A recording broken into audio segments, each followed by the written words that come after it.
はいどうもこんにちは。今日はですね EU の省エのホームページにて X15 の情報が出ておりましたので早速お伝えしたいと思います。 EU では X14 は X Spirit 3と呼ばれています。今回 EU のホームページに掲載されたのは X Spirit Pro、 表記上は XSPR Pro という風になっております。これは日本では X15 にあたるモデルですね。それでは早速外観からですけれども、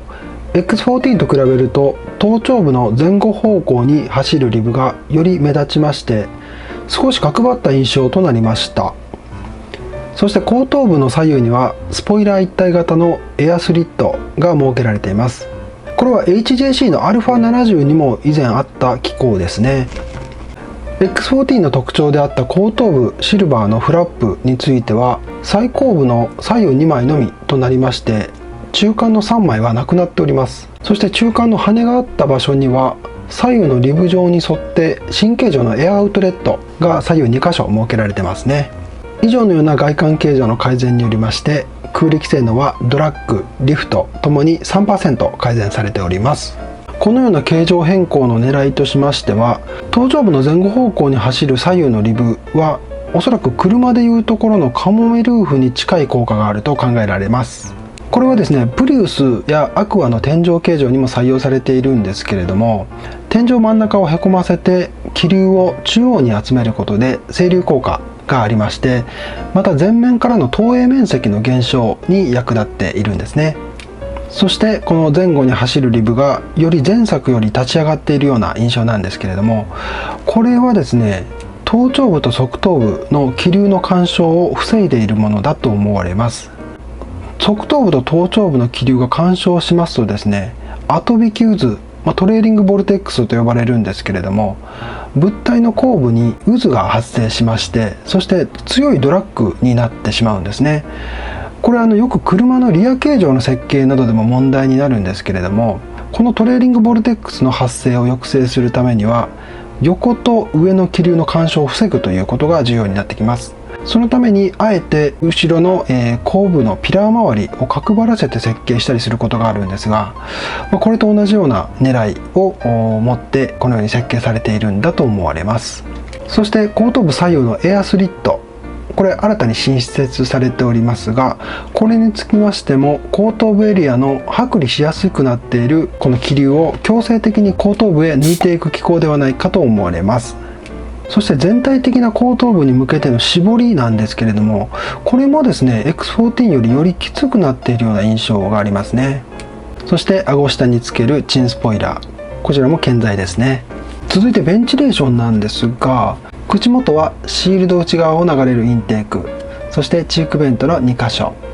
口元の形状はですね Z8 と同じ形になっております。額のベンチレーションは、なくなっておりまして、頭頂部のインテークが巨大化、そして頭頂部のスイッチに関しましては3箇所にもなっておりますね。インテークホールは全部で7箇所、エアアウトレットにつきましては全てで6箇所、シールドは新しくなりまして CWRF の2、シールドロック位置はセンターロックになっておりまして、シールドロックのレバー付き、そしてシールド美化機能もついているようです。そして前作と同様乱流発生装置、ボルテックスジェネレーターですね、こちらもついております。防体素材はもちろんプレミアム素材である AIM プラス、そして防体の大きさにつきましてはサイズによって4種類、これも X14 と同じですね。安全規格につきましては EU の新安全規格である ECE2206、そして FIM のホモロゲーション規格をパスしています。スネル規格はついていませんね。これ前作の X14 についても EU のモデルはスネルは通してなかったようですね。そして重量につきましては X15 の M サイズで 1450g、 前作の X14 が 1386g ですので約 70g ほど重量アップというふうになっております。しかし日本の X14 の M サイズはですね 1624g ですので、実は EU のモデルに比べると 240g も重いんですね。